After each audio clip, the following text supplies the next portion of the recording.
नमस्कार, स्वागत है आपका हमारी खास पेशकश में बजट स्पेशल में। मैं हूं विवेक मित्तल और मेरे साथ खास मेहमान जुड़ गए हैं। Anshul Jain ji head of research हैं लक्ष्मी श्री इन्वेस्टमेंट से। अंशुल जी नमस्कार। नमस्कार सर। नमस्कार अंशुल जी, हम चूंकि मार्केट की चर्चा को कर रहे थे थोड़ी देर पहले भी और कुछ एक शेयर्स में अच्छा मूव देखने के लिए मिला है। मैं इस समय ध्यान देना चाहूंगा एक तो HAL पर। सर HAL में जो मूव है थोड़ा सा शार्प होता जा रहा है। ये बजट स्पीच अब शुरू होने वाली है कुछ ही मिनटों में। सर क्या करना है HAL पर? देखिए HL में 50 डे मूविंग एवरेज बनता है 4110। तो मेरे ख्याल से ये जो मोमेंटम है ये 50 डे मूविंग एवरेज टेस्ट करने जाएगा 4110। वहां पे प्रॉफिट बुकिंग करनी चाहिए जी। आइनॉक्स विंड सर, इसमें भी करीब 6% का मूव आ चुका है। देखिए आइनॉक्स विंड में भी ऑलमोस्ट रेजिस्टेंस जोन के पास आके ट्रेड कर रहा है। तो इस स्टॉक में भी बजट स्पीच चालू होती है तो उस समय एक बार प्रॉफिट बुकिंग करना चाहिए, क्योंकि ऊपरी स्तर से थोड़ी सी सेलिंग आना स्टार्ट हो गई है। तो बजट स्पीच के पहले इसमें प्रॉफिट बुक करके निकलना चाहिए। अगर कुछ भी डिसअपॉइंटिंग आया तो सीधा सीधा 140 रुपए का सपोर्ट खुल जाएगा।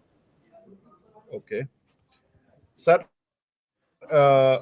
एक कंपनी है जो हमने टीटागढ़ वैगन और जुपिटर वैगन पर बात की थी, इन दोनों पर क्या करना है? देखिए टीटागढ़ वैगन में तो 50 डे मूविंग एवरेज टेस्ट हो चुका है 1101 रुपए, जो हमने सुबह डिस्कस किया था। तो इसमें से एक बार प्रॉफिट बुकिंग करके निकल जाना चाहिए।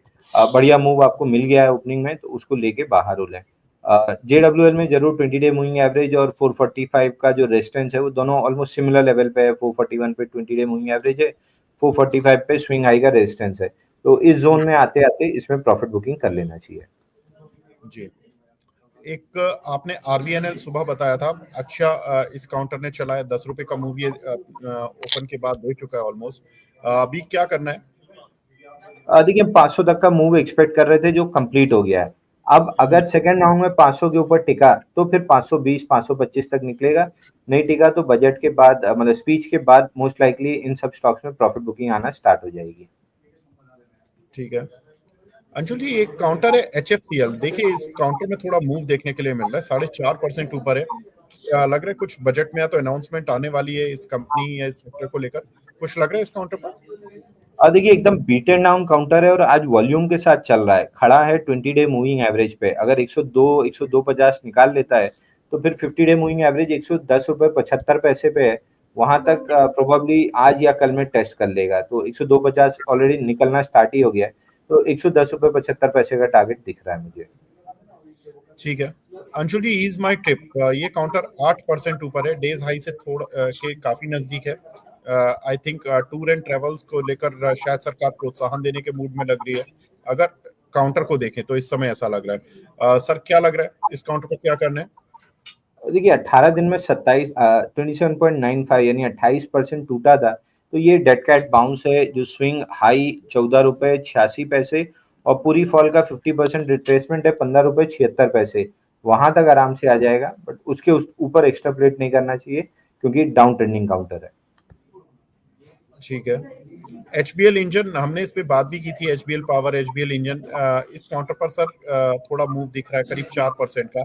स्मार्ट मीटरिंग को लेकर बातें हो रही हैं। अगर स्मार्ट मीटर को लेकर कोई बड़ी अनाउंसमेंट आती है, क्या लग रहा है सर? देखिए अगर अनाउंसमेंट आती है और मार्केट पॉजिटिवली रिएक्ट करता है तो इसका एक टारगेट अभी बचा है पुल बैक का 640 645 की रेंज का। वो आराम से टेस्ट हो जाएगा। जी। इसी की पीयर कंपनी जीनस पावर, ये भी डेज हाई पर चल रहा है, 336 रुपए 80 पैसे पर चल रहा है। 3.5% ये भी ऊपर है। इसमें क्या चार्ट पैटर्न लग रहा है? देखिए जीनस पावर में पुल बैक आ रहा है। ये पुल बैक एक्सटेंड करेगा।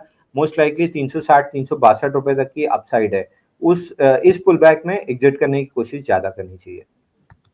ठीक है फटाफट से कुछ एक काउंटर देखते हैं। इसमें है एक एरेडा, यहाँ पर अंशुल जी 3% का मूव आ चुका है, 208 रुपए पर चल रहा है, डेज हाई पर चल रहा है। अभी क्या करें? देखिए कंफर्टेबली 10 20 50 डे मूविंग एवरेज को तोड़ के आज ऊपर सस्टेन कर रहा है। तो अगर क्लोजिंग बेसिस पे 210 होल्ड हो गया तो 228 230 के टारगेट खुल जाएंगे। ठीक है।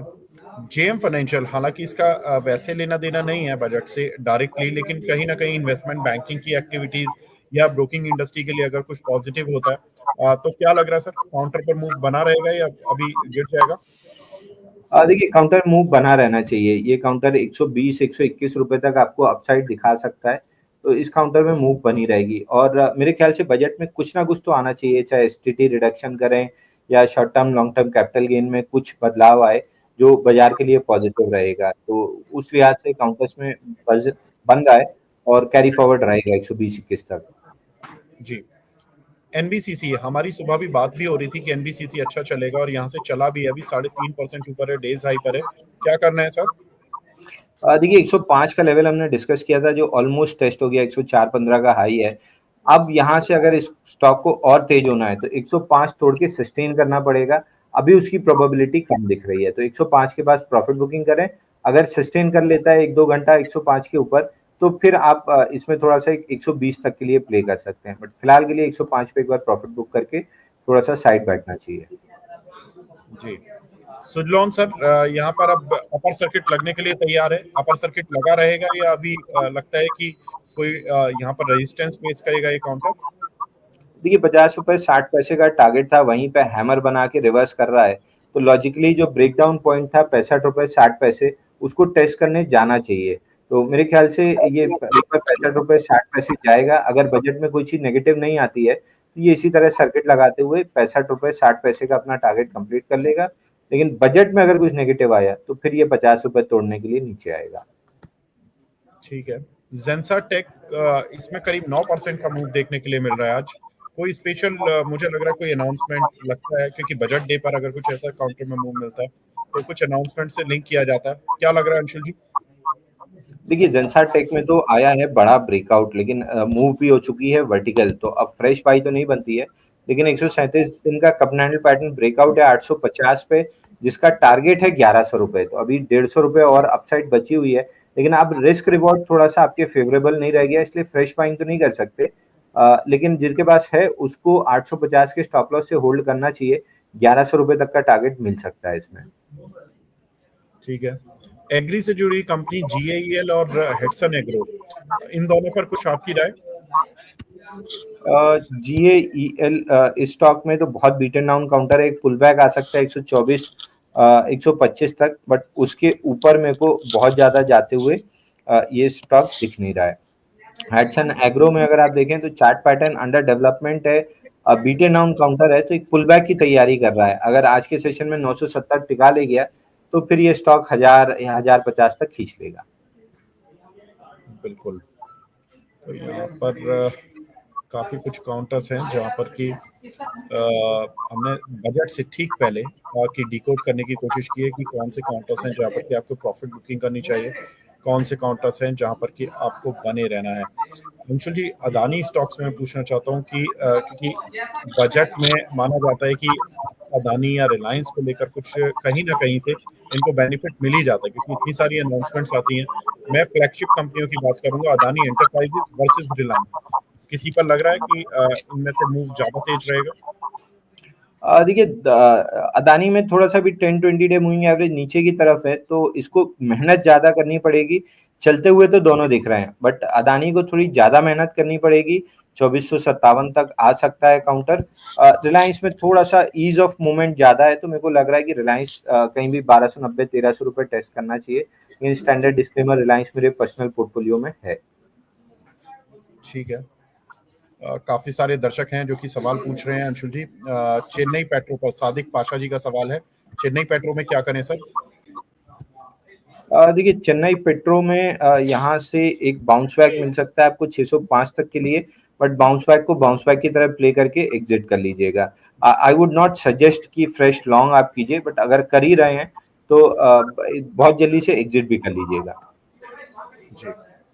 इस बीच अब संसद में बजट स्पीच भी शुरू होने जा रही है और माननीय अध्यक्ष जी बता रहे हैं, बिरला जी, सदन को संबोधित करते हुए, लेकिन जब तक मैडम स्पीक फाइनेंस मिनिस्टर, बिल्कुल फाइनेंस मिनिस्टर ने शुरू कर दिया बजट, तो अब हम उम्मीद करते हैं कि बजट की जो भी अनाउंसमेंट्स होंगी उसको वो अच्छी रहेंगी। तो अंशुल जी, आपको हमारे साथ जुड़े सर बहुत बहुत शुक्रिया हमसे जुड़ने के लिए। और बीच बीच में हम दर्शकों को भी यही बात कहेंगे कि आप बने रहिए मनी 9 के साथ। हम किसी भी माध्यम से आपको कुछ ना कुछ राय और आपके शेयर्स पर रणनीति बनवाते रहेंगे। धन्यवाद।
and potential has only grown in this period.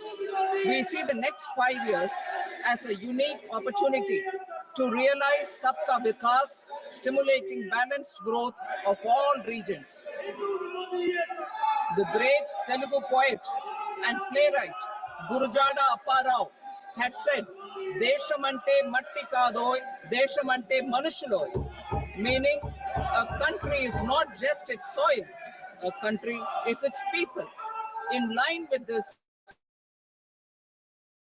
for us, Vikasit Bharat encompasses zero poverty, 100% quality good school education, access to high quality, affordable and comprehensive healthcare, 100% skilled labor with meaningful employment, 70% women in economic activities, and farmers making our country the food basket of the world. In this budget, the proposed development measures span 10 broad areas, focusing on Garib, youth, Annadata, and Nari, spurring agricultural growth and productivity, building rural prosperity and resilience, taking everyone together on an inclusive growth path, boosting manufacturing and furthering Make in India, supporting MSMEs, enabling employment-led development, investing in people, economy, and innovation, securing energy supplies, promoting exports, and nurturing innovation. For this journey of development, our four powerful engines are agriculture, MSME, investments, and exports. The fuel, our reforms, our guiding spirit, inclusivity, and the destination, Vikasit Bharat. This budget aims to initiate transformative reforms across 6 domains. During the first 5 years, these will augment our growth potential and global competitiveness. The domains are taxation, power sector, urban development, mining, financial sector, and regulatory reforms. Agriculture as the first engine. Now I move to specific proposals, beginning with agriculture as the first engine.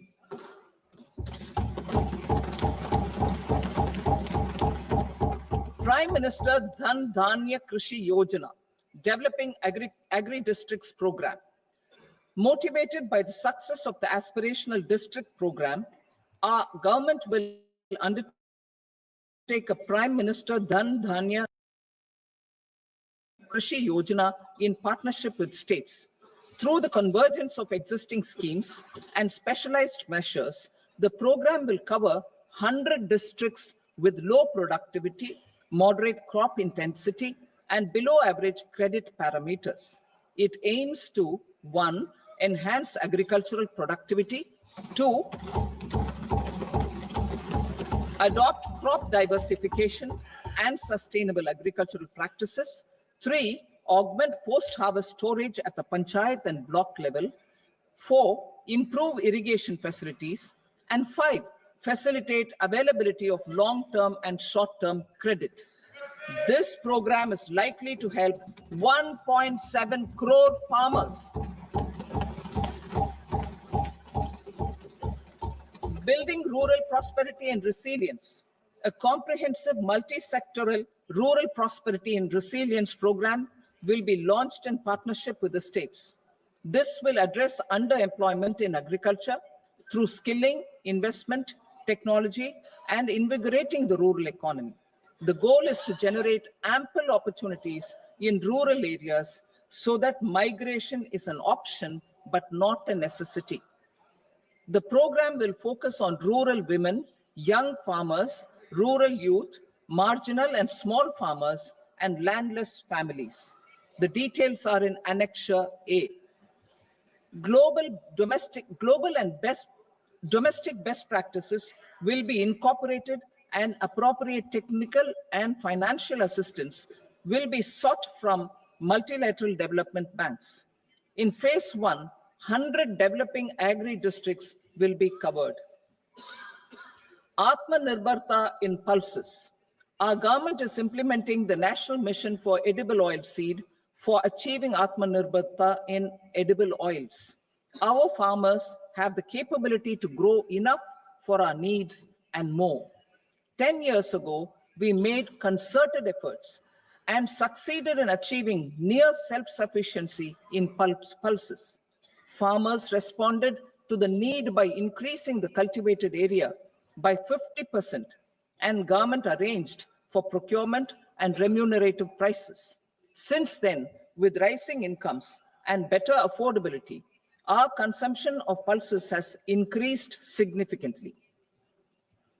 Our government will now launch a 6-year mission for Atmanirbharta in pulses with a special focus on Tuar, Urad, and Masoor.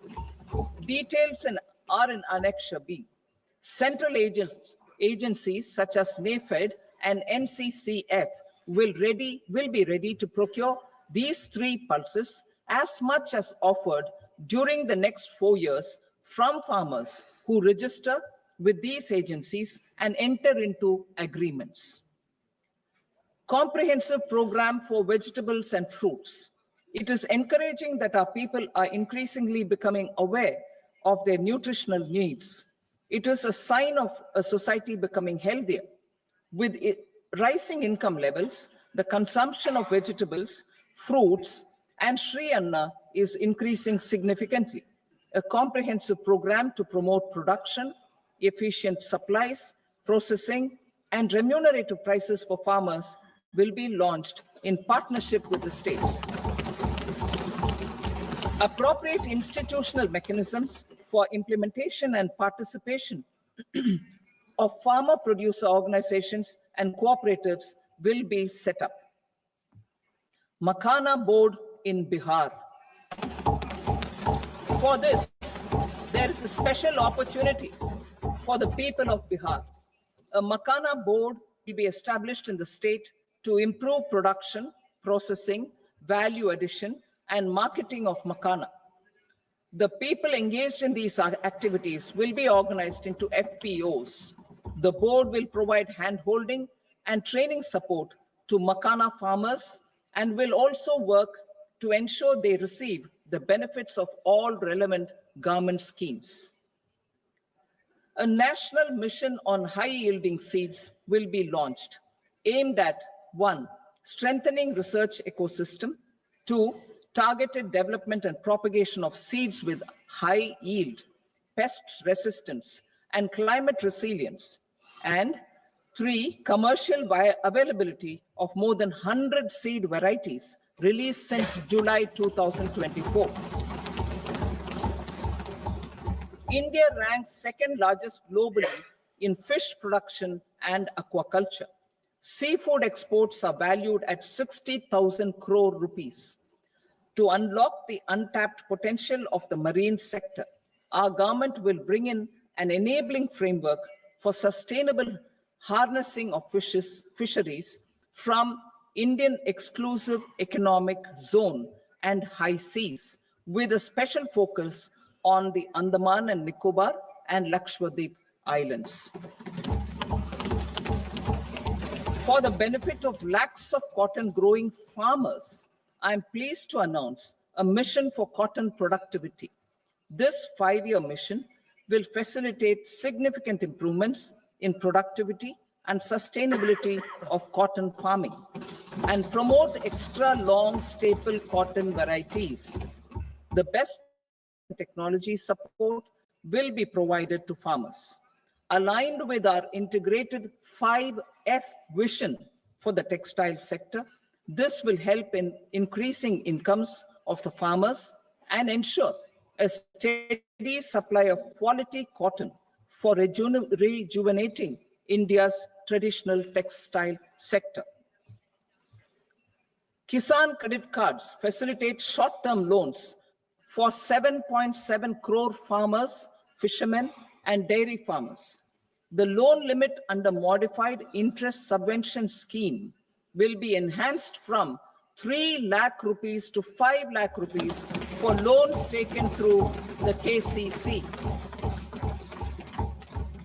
For Atmanirbharta in urea production, our government had reopened 3 dormant urea plants in the eastern region. To further augment urea supply, a plant with annual capacity of 12.7 lakh metric tons will be set up at Namrup in Assam.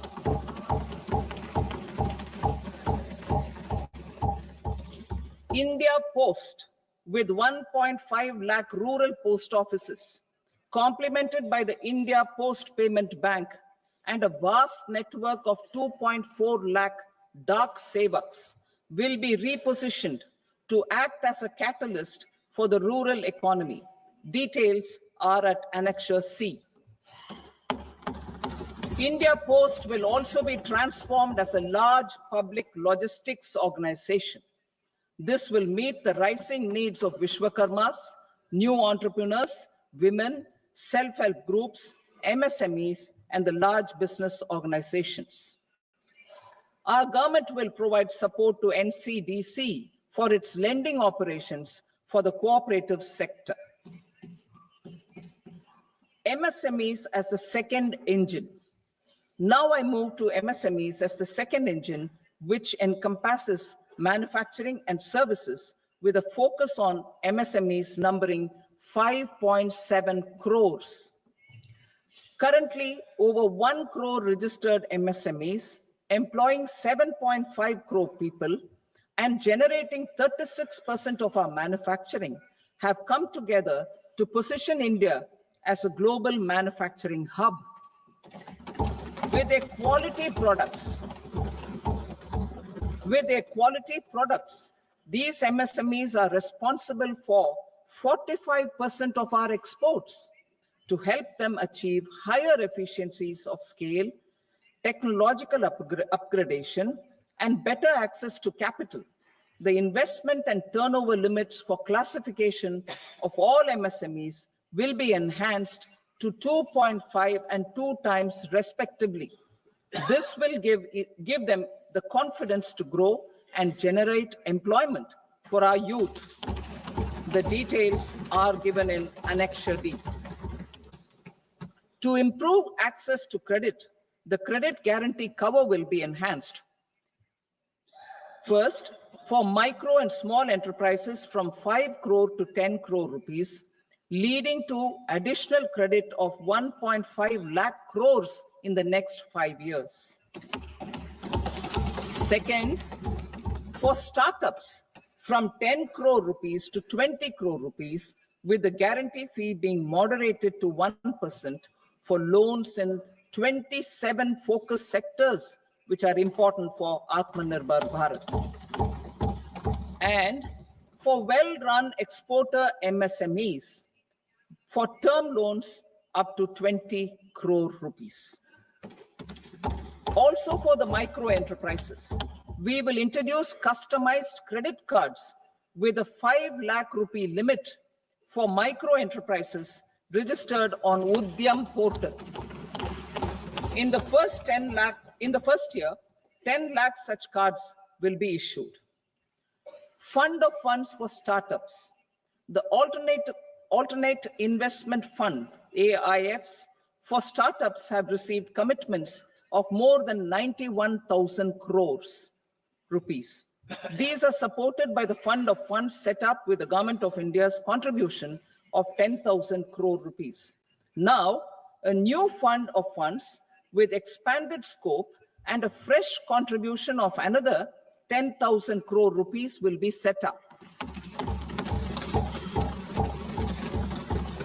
A new scheme will be launched for 5 lakh women, scheduled castes and scheduled tribes, first-time entrepreneurs.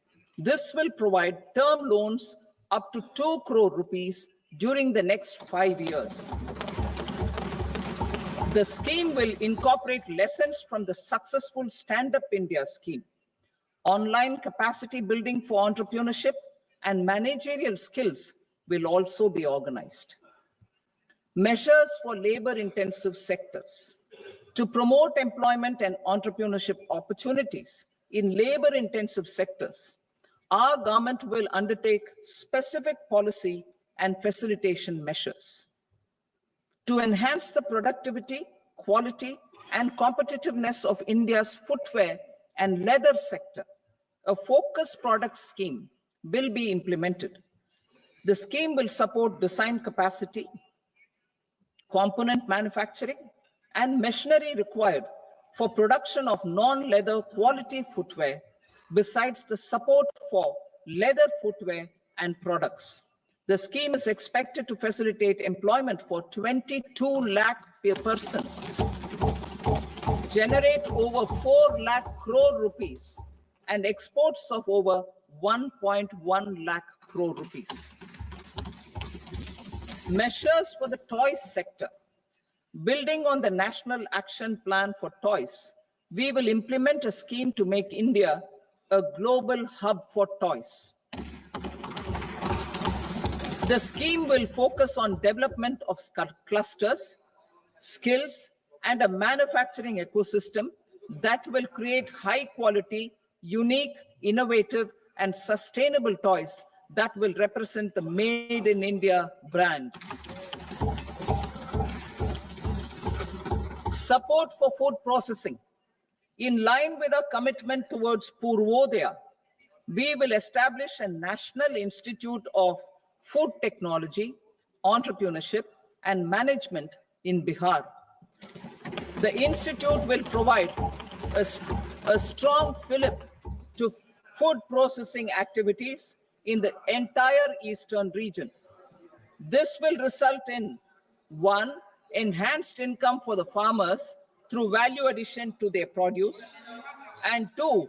Skilling entrepreneurship and employment opportunities for the youth. Manufacturing mission, furthering Make in India. Our government will set up a national manufacturing mission covering small, medium, and large industries for furthering Make in India by providing policy support, execution roadmaps, governance, and monitoring framework for central ministries and states. Details are in Annexure E. Given our commitment to climate-friendly development, the mission will also support clean tech manufacturing. This will aim to improve domestic value addition and build our ecosystem for solar PV cells, EV batteries, motors and controllers, electrolyzers, wind turbines, very high voltage transmission equipment, and grid scale batteries. Investment as the third engine. Now I move to investment as the third engine, which encompasses investing in people, investing in the economy, and investing in innovation. Investing in people. Saksham Anganwadi and Poshan 2.0. Saksham Anganwadi and Poshan 2.0 program provides nutritional support to more than 8 crore children, 1 crore pregnant women and lactating mothers all over the country, and about 20 lakh adolescent girls in aspirational districts and the Northeast region. The cost norms for these nutritional support will be enhanced appropriately. Atal Tinkering Labs. 50,000 Atal Tinkering Labs will be set up in government schools in the next 5 years to cultivate the spirit of curiosity and innovation and foster a scientific temper among young minds. Broadband connectivity to government secondary schools and PHCs. Broadband connectivity will be provided to all government secondary schools and primary health centers in rural areas under the BharatNet project. Bharatiya Bhasha Pustak Scheme. We propose to implement a Bharatiya Bhasha Pustak scheme to provide digital form Indian language books for schools and for higher education. This aims to help students understand their subjects better and in their language. National Centers of Excellence for Skilling. Building on the initiative announced in the July 24 budget, 5 national centers of excellence for skilling will be set up with global expertise and partnerships to equip our youth with the skills required for Make for India, Make for the World manufacturing. The partnership will cover curriculum design, training of trainers, and a skill certification framework and periodic reviews. Expansion of capacity in IITs. Total number of students in 23 IITs has increased 100% from 65,000 to 1.35 lakh in the past 10 years.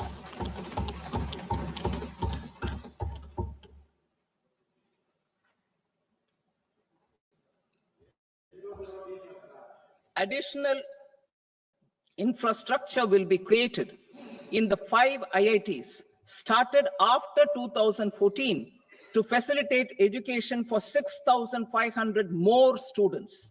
Hostel and other infrastructure capacity at IIT Patna will also be expanded.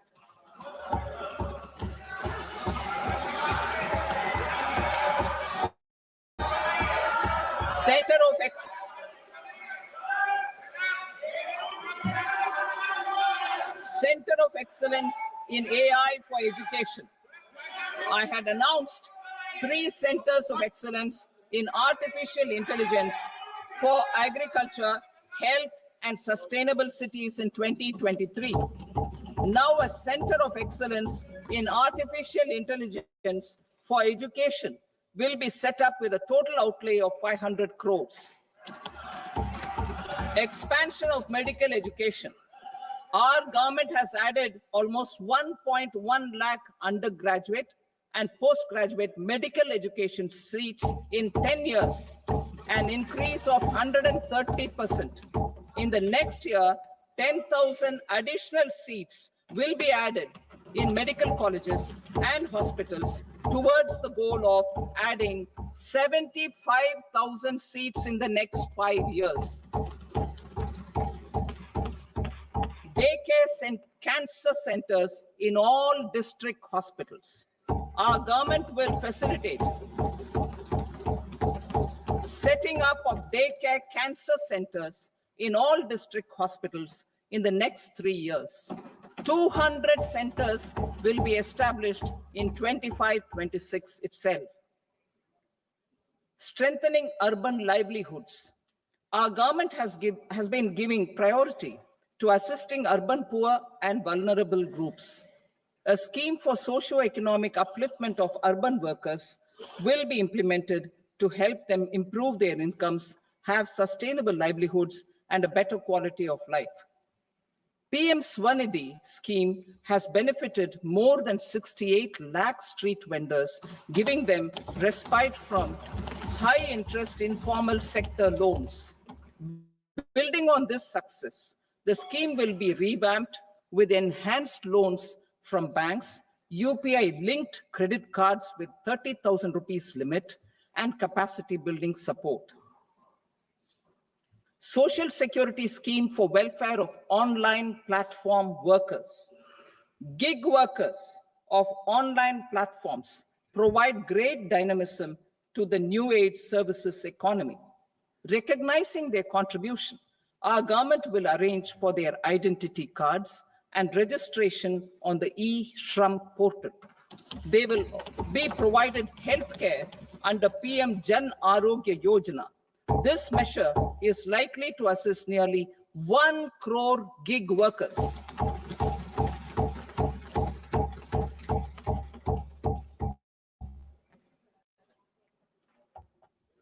Investing in the economy, public-private partnership in infrastructure. Each infrastructure-related ministry will come up with a 3-year pipeline of projects that can be implemented in PPP mode.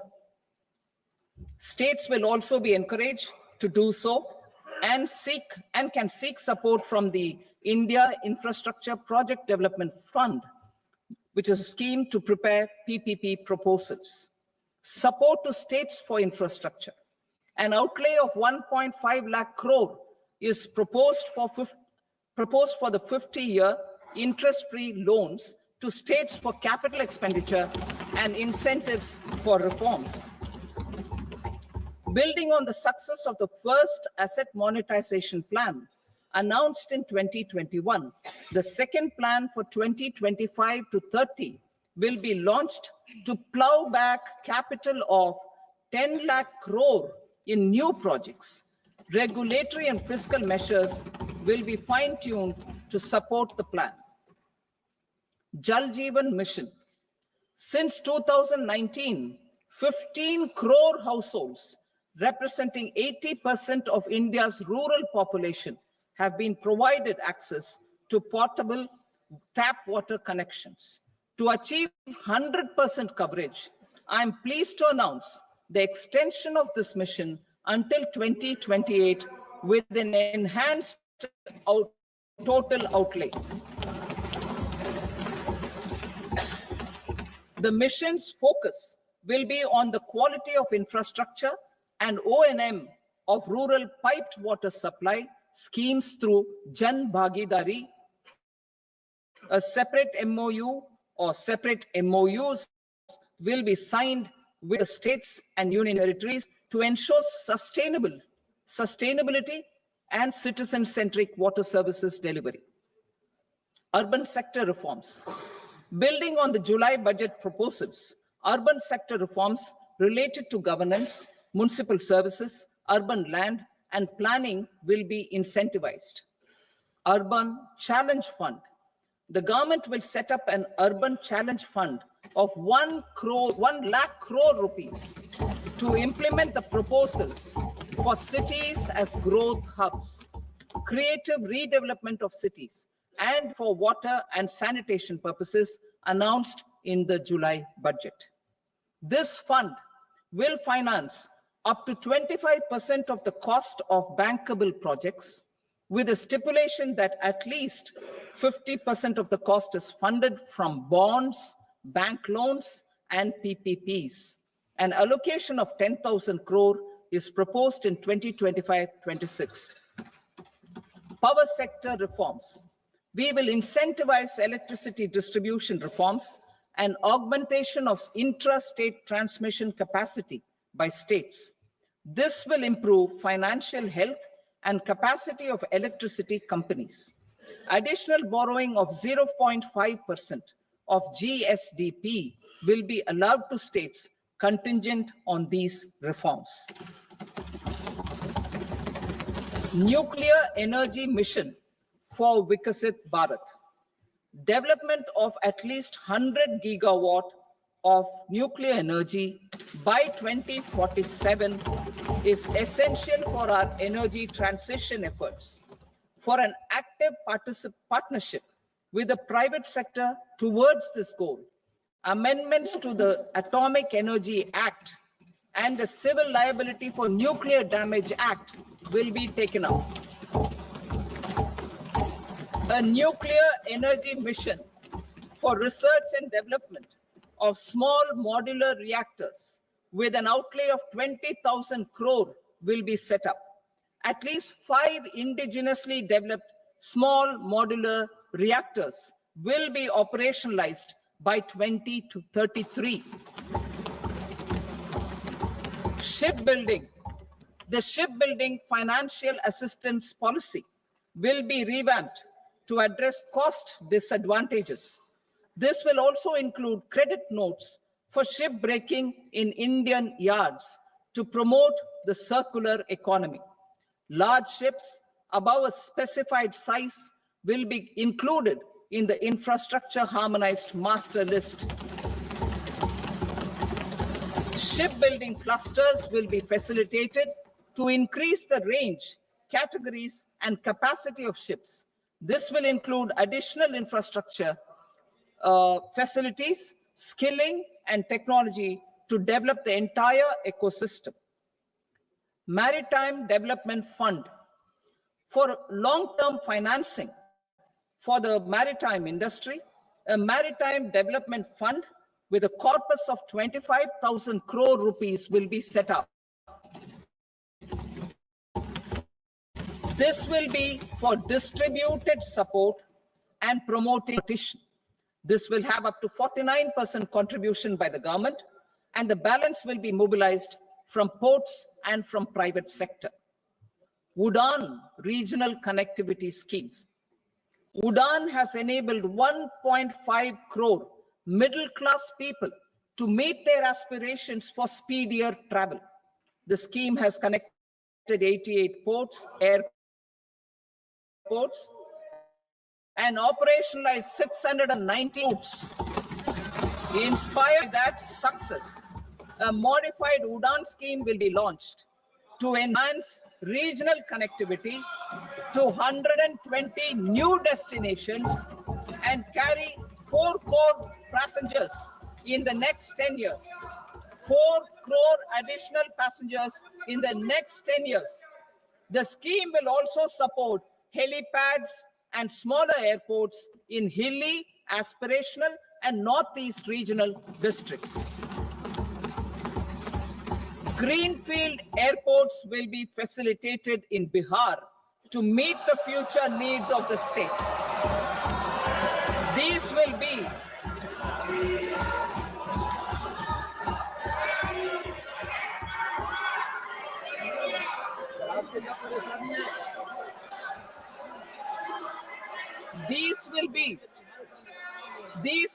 in addition to the expansion of the capacity of Patna Airport and a brownfield airport in Beta.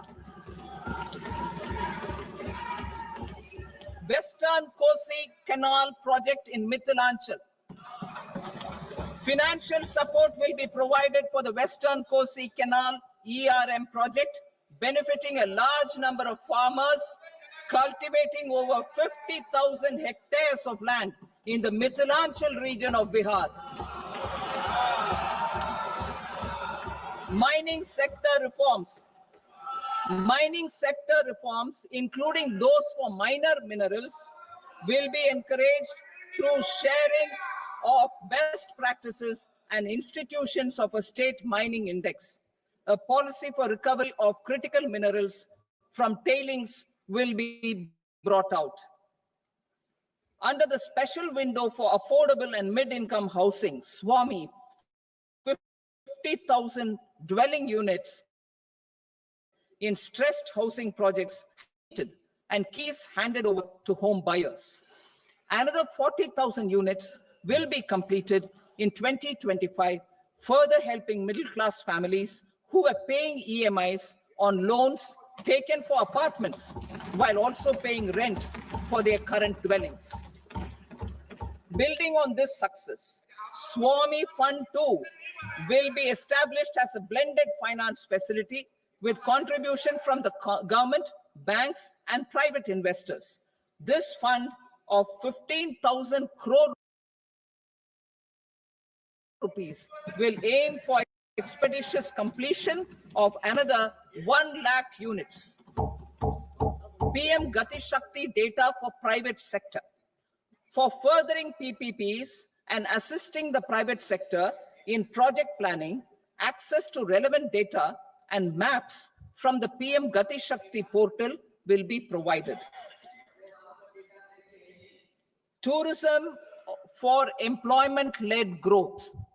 Top 50 tourist destination sites in the country will be developed in partnership with states through a challenge mode. Land for building key infrastructure will have to be provided by the states. Hotels in these destinations will be included in the infrastructure harmonized list. The following measures will be taken for facilitating employment-led growth. Organizing intensive skill development programs for our youth, including in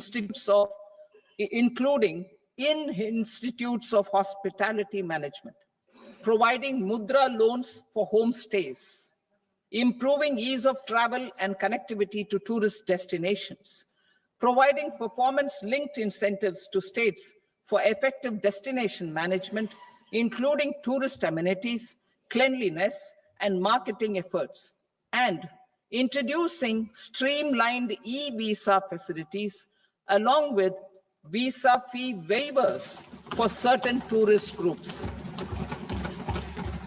Continuing with the emphasis on places of spiritual and religious significance in the July budget, there will be a special focus on destinations related to the life and times of Lord Buddha. Medical tourism and heal in India. Medical tourism and heal in India will be promoted in partnership with the private sector, along with capacity building and easier visa norms. Investing in innovation. To implement private sector-driven research, development, and innovation initiatives announced in the July budget, I am now allocating 20,000 crore rupees for this purpose. A deep tech fund of funds will also be explored to catalyze the next generation startups as a part of this initiative.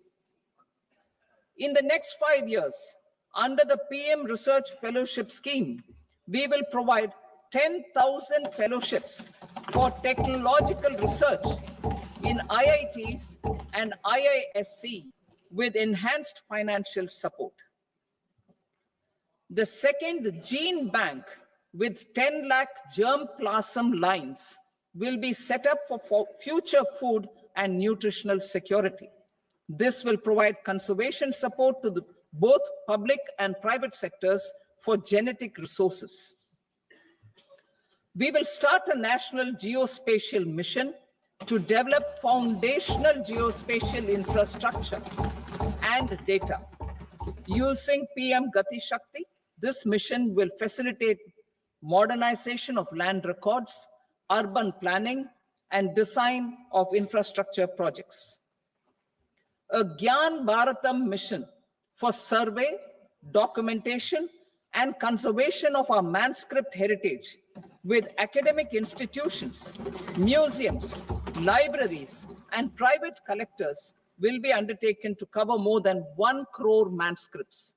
We will set up a national digital repository of Indian knowledge systems for knowledge sharing. Now I move to exports as the fourth engine. We will set up an export promotion mission with sectoral and ministerial targets driven jointly by the Ministries of Commerce, MSME, and Finance. It will facilitate easy access to export credit, cross-border factoring support, support to MSMEs to tackle non-tariff measures in overseas markets. A digital public infrastructure, Bharat Trade Net, for international trade will be set up as a unified platform for trade documentation and financing solutions. This will complement the Unified Logistics Interface platform. The BTN will be aligned with international practices. Support will be provided to develop domestic manufacturing capacities for our economy's integration with global supply chains. Sectors will be identified based on objective criteria. Facilitation groups with participation of senior officers and industry representatives will be formed for select products and supply chains. Through this, there are huge opportunities related to Industry 4.0, which needs high skills and talent. Our youth have both. Our government will support the domestic electronic equipment industry to leverage this opportunity for the benefit of our youth. A national framework will be formulated as guidance to states for promoting global capability centers in emerging Tier 2 cities. This will suggest measures for enhancing availability of talent and infrastructure, building bylaw reforms, and mechanisms for collaboration with industry. Our government will facilitate upgradation of infrastructure and warehousing for air cargo, including high-value perishable horticultural produce. Cargo screening and customs protocol will be streamlined and made user-friendly. Reforms as the fuel. Over the past 10 years, our government has implemented several reforms for convenience of taxpayers, such as faceless assessment, 2, taxpayer charter, 3, faster returns, 4, almost 99% returns being on self-assessment, and 5, Vivad Se Vishwas scheme.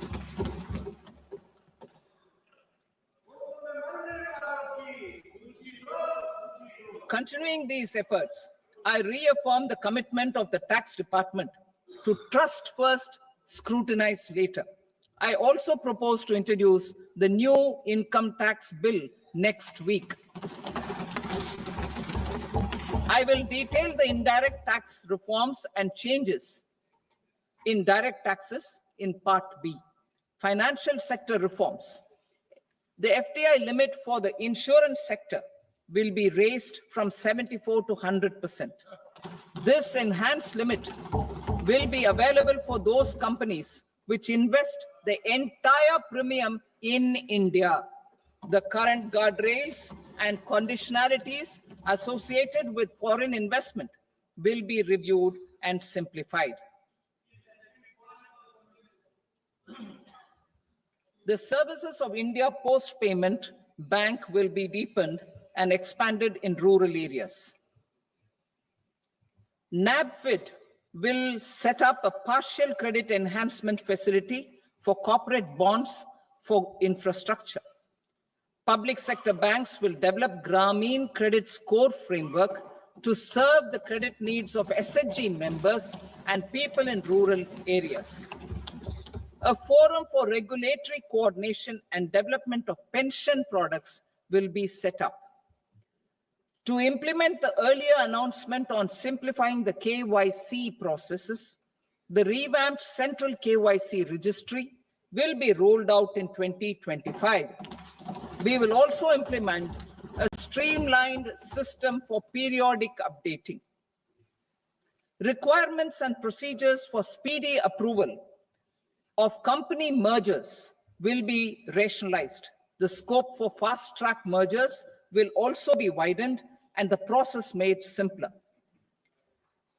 As proposed in the interim budget, we signed bilateral investment treaties with 2 countries in 2024 to encourage sustained foreign investment, and in the spirit of First Develop India, the current model BIT will be revamped and made more investor-friendly. In the last 10 years, in several aspects, including financial and non-financial, our government has demonstrated a steadfast commitment to ease of doing business. We are determined to ensure that our regulations must keep up with technological innovations and global policy developments. A light touch regulatory framework based on principles and trust will unleash productivity and employment. Through this framework, we will update regulations that were made under old laws. To develop this modern, flexible, people-friendly, and trust-based regulatory framework, appropriate for the 21st century, I propose 4 specific measures. A high-level committee for regulatory reforms will be set up for a review of all non-financial sector regulations, certifications, licenses, and permissions. The committee will be expected to make recommendations within a year. The objective is to strengthen trust-based economic governance and take transformational measures to enhance ease of doing business, especially in matters of inspection and compliances. States will be encouraged to join in this endeavor. An investment friendliness index of states will be launched in 2025 to further the spirit of competitive cooperative federalism. Under the Financial Stability and Development Council, a mechanism will be set up to evaluate impact of the current financial regulations and subsidiary instructions. It will also formulate a framework to enhance their responsiveness and development of the financial sector. In the Jan Vishwas Act 2023, more than 180 legal provisions were decriminalized. Our government will now bring up the Jan Vishwas Bill 2.0 to decriminalize more than 100 provisions in various laws. I now move to fiscal policy. In the July budget, I had committed to staying the course for fiscal consolidation. Our endeavor will be to keep the fiscal deficit each year such that central government debt remains on a declining path as a percentage of the GDP. The roadmap for the next 6 years has been detailed in the FRBM statement. Revised estimates for 2024-25. The revised estimate of the total receipts other than borrowings is 31.47 lakh crore rupees, of which the net tax receipts are 25.57 lakh crore rupees. The revised estimate of the total expenditure is 47.16 lakh crore rupees, of which the capital expenditure is about 10.18 lakh crore rupees. The revised estimate of the fiscal deficit is 4.8% of the GDP. Budget estimates for 25-26. Coming to 25-26, the total receipts other than borrowings and total expenditure are estimated at 34.96 lakh crore rupees and 50.65 lakh crore rupees respectively. The net tax receipts are estimated at 28.37 lakh crore rupees. The fiscal deficit is estimated to be 4.4% of GDP. To finance the fiscal deficit, the net market borrowings from dated securities are estimated at 11.54 lakh crore. The balance financing is expected to come from small savings and other sources. The gross market borrowings are estimated at 14.82 lakh crore rupees. I will now move to Part B. Indirect taxes. My proposals relating to customs aim to rationalize tariff structure and address duty inversion. These will also support domestic manufacturing and value addition, promote exports, facilitate trade, and provide relief to common people. Rationalization of customs tariff structure for industrial goods. As a part of comprehensive review of customs rate structure announced in July 2024 budget, I propose to 1. Remove 7 tariff rates. This is over and above the 7 tariff rates removed in 23-24 budget. After this, there will be only 8 remaining tariff rates, including 0 rate. 2. Apply appropriate cess to broadly maintain effective duty incidence, except on a few items where such incidence will reduce marginally.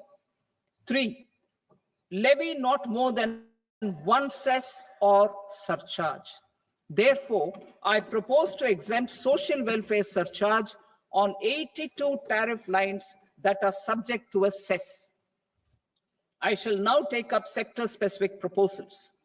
To provide relief to patients, particularly those suffering from cancer, rare diseases, and other severe chronic diseases, I propose to add 36 life-saving drugs and medicines to the list of medicines fully exempted from basic custom duty.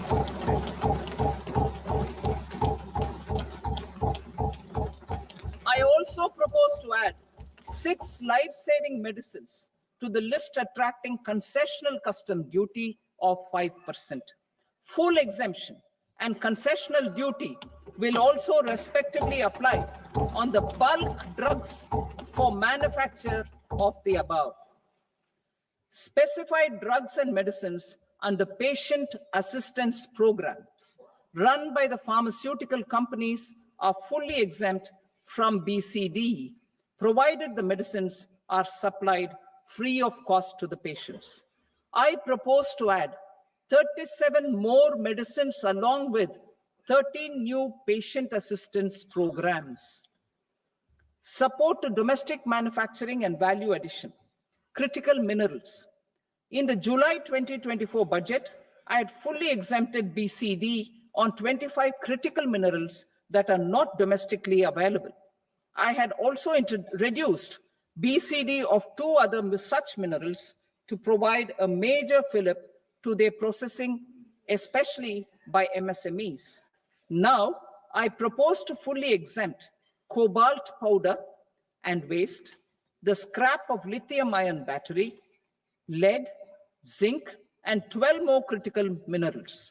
This will help secure the availability for manufacturing in India and promote more jobs for our youth. To promote domestic production of technical textile products such as agro-textiles, medical textiles, and geotextiles at competitive prices, I propose to add 2 more types of shuttle-less looms to the list of fully exempted textile machinery. I also propose to revise the BCD rate on knitted fabrics covered by 9 tariff lines from 10 or 20 to 20% or 115 rupees per kg, whichever is higher. Electronic goods. In line with our Make in India policy and to rectify inverted duty structure, I propose to increase the BCD on interactive flat panel display from 10% to 20% and reduce the BCD to 5% on open cell and other components. In 23-24 budget, for the manufacture of open cells of LCD, LED TVs, I had reduced the BCD on parts of open cells from 5% to 2.5%. To further boost the manufacture of such open cells, the BCD on these parts will now stand exempted. Lithium-ion battery. To the list of exempted capital goods, I propose to add 35 additional capital goods for EV battery manufacturing and 28 additional capital goods for mobile phone battery manufacturing. This will boost domestic manufacture of lithium-ion batteries, both for mobile phones and for electric vehicles. Shipping sector. Considering that shipbuilding has a long gestation period, I propose to continue the exemption of BCD on raw materials, components, consumables, or parts for the manufacture of ships for another 10 years.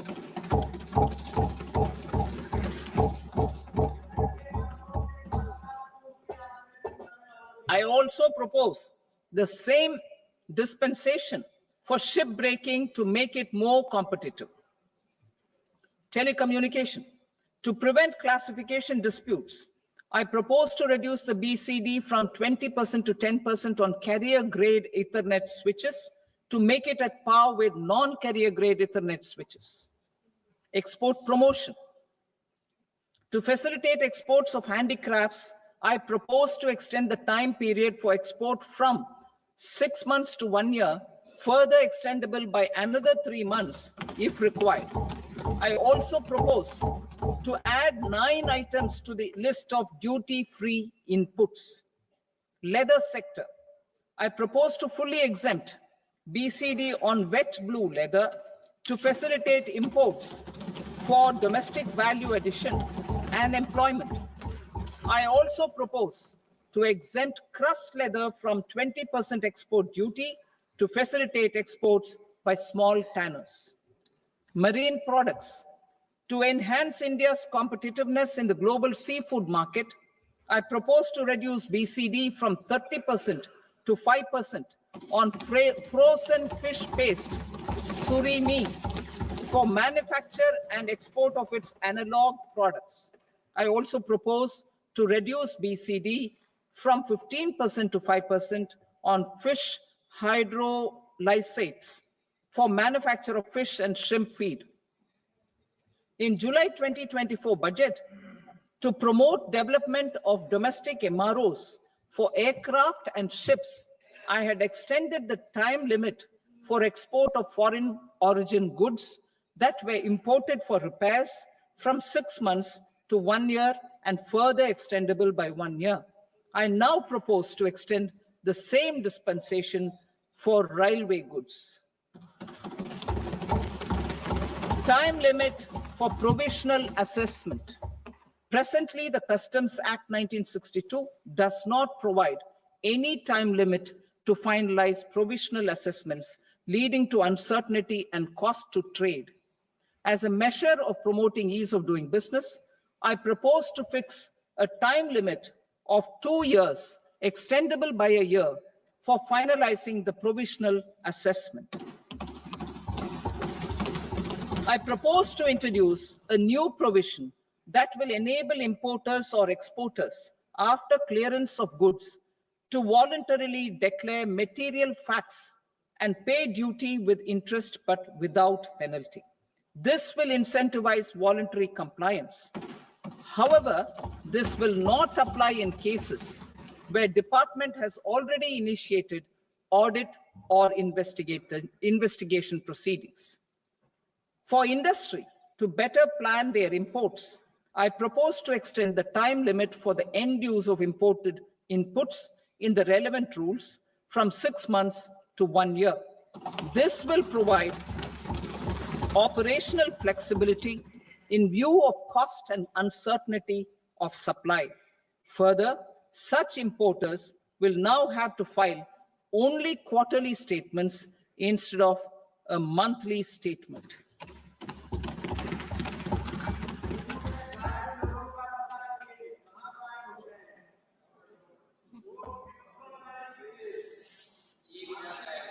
I now come to my direct tax proposals.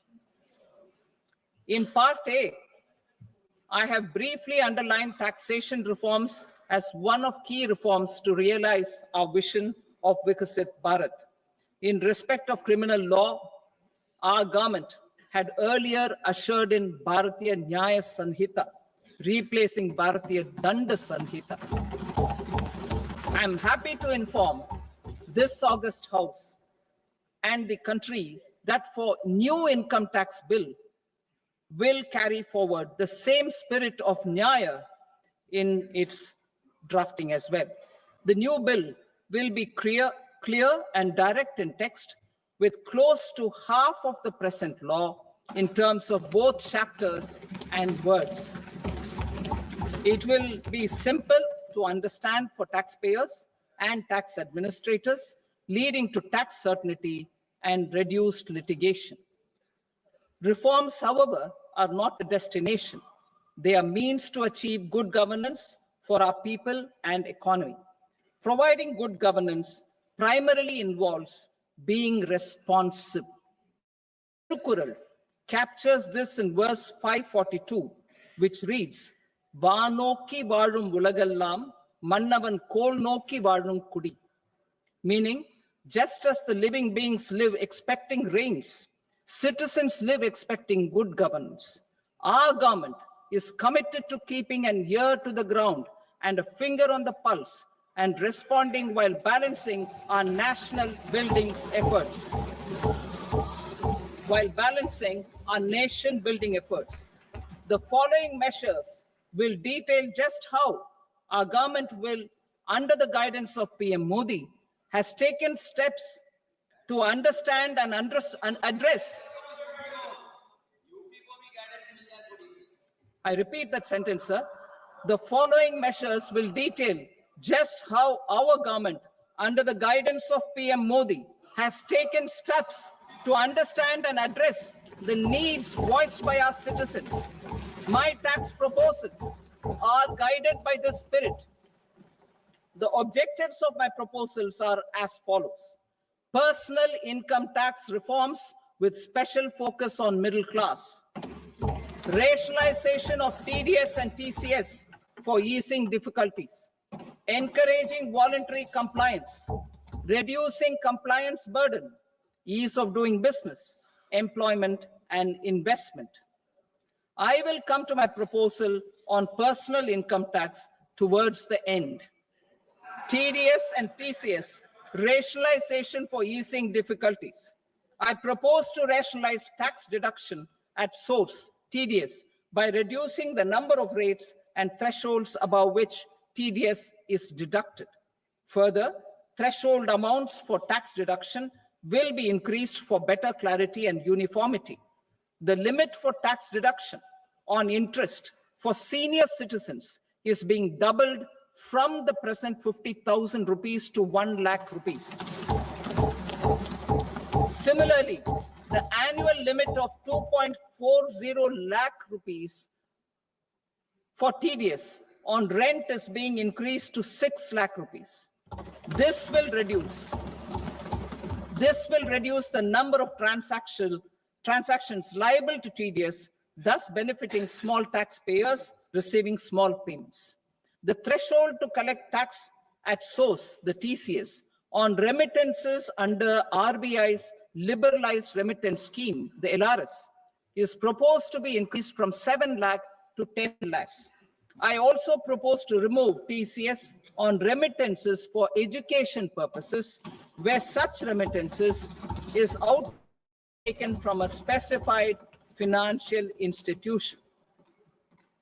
Both TDS and TCS are being applied on any transaction related to sale of goods. To prevent such compliance, I propose to omit the TCS. I also propose that the provisions of the higher TDS deduction will now apply only in non-PAN cases. In July 2024, the delay for payment of TDS up to the due date of filing statement was decriminalized. I propose to provide the same relaxation to TCS provisions as well. The government under the leadership of Prime Minister Modi believes in Sabka Saath, Sabka Vikas, Sabka Vishwas, and Sabka Prayas. In line with this, we brought in updated return facility in 2022 for voluntary compliance by taxpayers who had omitted to report their correct income. Our trust in taxpayers was proved right. Nearly 90 lakh taxpayers voluntarily updated their incomes by paying additional tax. Taking this trust further, I now propose to extend the time limit to file updated returns for any assessment year from the current limit of 2 years to 4 years. I propose to reduce the compliance burden for small charitable trusts and institutions by increasing their period of registration from 5 years to 10 years. It is also proposed that disproportionate consequences do not arise for minor defaults, such as incomplete applications filed by charitable entities. Presently, taxpayers can claim the annual value of self-occupied properties as nil only on the fulfillment of certain conditions. Considering the difficulties faced by taxpayers, It is proposed to allow the benefit of 2 such self-occupied properties without any condition. To streamline the process of transfer pricing and to provide an alternative to yearly examination, I propose to introduce a scheme for determining arm's length price of international transaction for a block period of 3 years. This will be in line with global best practices. With a view to reduce litigation and provide certainty in international taxation, the scope of safe harbor rules is being expanded. A number of senior and very senior citizens have very old national savings schemes accounts. As interest is no longer payable on such accounts, I propose to exempt withdrawals made from NSS by individuals on or after 29th August 2024. I am also proposing to allow similar treatment to NPS Vatsalya accounts as is available to normal NPS accounts subject to overall limits. In my speech in July 2024, I had promised that all processes, including giving effect to appellate orders, shall be digitalized and made paperless over the next 2 years. So I'm happy to announce that digitalization is being made operational now. In July 2024, we brought in the Vivad Se Vishwas scheme to resolve income tax disputes pending in appeal. The scheme has received a great response, with nearly 33,000 taxpayers having availed of the scheme to settle their disputes. I have a few proposals to promote investment and employment. It is proposed to provide a presumptive taxation regime for non-residents who provide services to a resident company that is establishing or operating an electronics manufacturing facility. I further propose to introduce a safe harbor for tax certainty for non-residents who store components for supply to specified electronics manufacturing units. Presently, the tonnage tax scheme is available only to seagoing ships. The benefits of existing tonnage tax scheme are proposed to be extended to inland vessels registered under the Indian Vessels Act 2021 to promote inland water transport in the country. Extension for incorporation of startups. We continue to support the Indian startup ecosystem. I propose to extend the period of incorporation by 5 years to allow the benefit available to startups which are incorporated before 1/4/2030. In order to attract and promote additional activities in the IFSC, I am inter alia proposing specific benefits to ship leasing units, insurance offices, and treasury centers of global companies which are set up in IFSC. Further, to claim benefits, the cutoff date for commencement in IFSC has also been extended by 5 years to 31/3/2030. Category 1 and Category 2 AIFs are undertaking investments in infrastructure and other such sectors. I propose to provide certainty of taxation to these entities on the gains from securities, to promote funding from sovereign wealth funds and pension funds to the infrastructure sector. I propose to extend the date of making an investment by 5 more years up to 31st March 2030.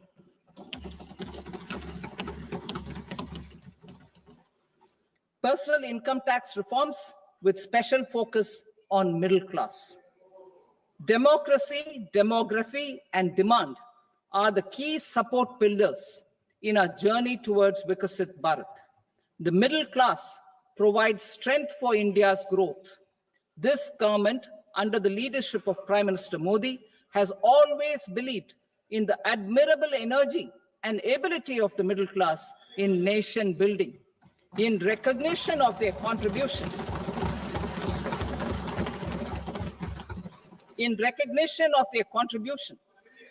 we have periodically reduced their tax burden. Right after 2014, the nil tax slab was raised to 2.5 lakhs of rupees, which was further raised to 5 lakh rupees in 2019 and to 7 lakh rupees in 2023. This is reflective of our government's trust on the middle class taxpayers. I am now happy to announce that there will be no income tax payable up to income of 12 lakh rupees.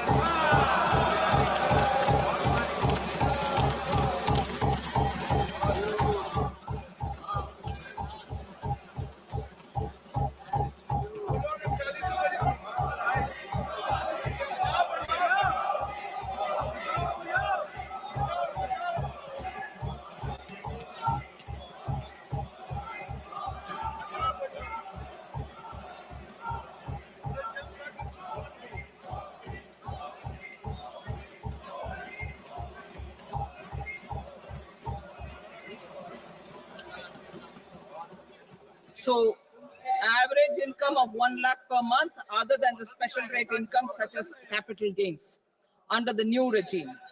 This limit will be 12.75 lakh for salaried taxpayers due to the standard deduction of 75,000.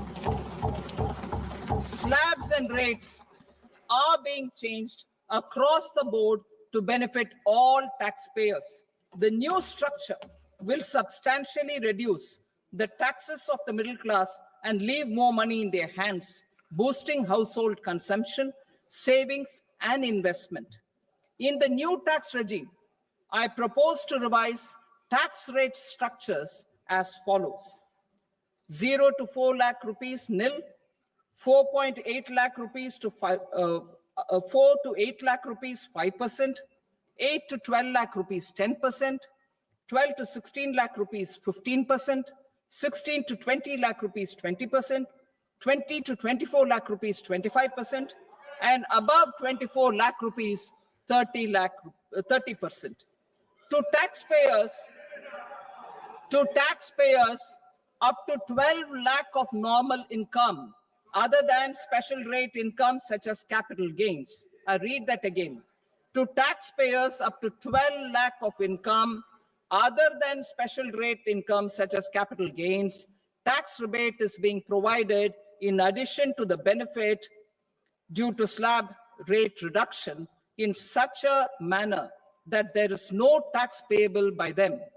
The total tax benefit of slab rate changes and rebate at different income levels can be illustrated with a few examples. A taxpayer in the new regime with an income of 12 lakh rupees will get a benefit of 80,000 rupees in tax, which is 100% of tax payable as per the existing rates. A person having income of 18 lakh rupees will get a benefit of 70,000 rupees in tax. That is 30% of tax payable as per existing rates. A person with an income of 25 lakh gets a benefit of 1,10,000 rupees. That is 25% of his tax payable as per existing rates. Details of my tax proposals are given in the annexure. As a result of these proposals, Honorable Speaker, sir, revenue of about 1 lakh crore in direct taxes and 2,600 crores in indirect taxes will be foregone. Mr. Speaker, sir, with this, I commend the budget to this august House.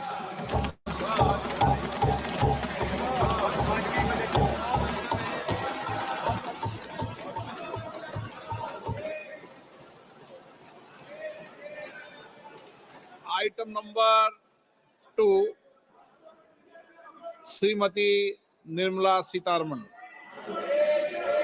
Sir, with your permission, I rise to lay on the table the following statements under Section 3(1) of the Fiscal Responsibility and Budget Management Act, 2003. Medium-term fiscal policy cum fiscal policy strategy statement and macroeconomic framework statement. Item number 3, Srimati Nirmala Sitharaman. Sir, with your permission, I rise to move for leave to introduce the Finance Bill 2025. प्रश्न ये है कि विधेयक को पुनर्स्थापित करने की अनुमति प्रदान की जाए। जो सदस्य इसके पक्ष में हाँ कहें, जो सदस्य विरोध में ना कहें। मेरे विचार में निर्णय हाँ वालों के पक्ष में हुआ। हाँ वालों के पक्ष में अनुमति प्रदान की जाती है। माननीय मंत्री जी, अब विधेयक को पुनर्स्थापित करें। Sir, I introduce the bill. Thank you. सभा की कार्रवाई सोमवार दिनांक 3 फरवरी 2025 को प्राप्त 11 बजे तक के लिए स्थगित की जाती है।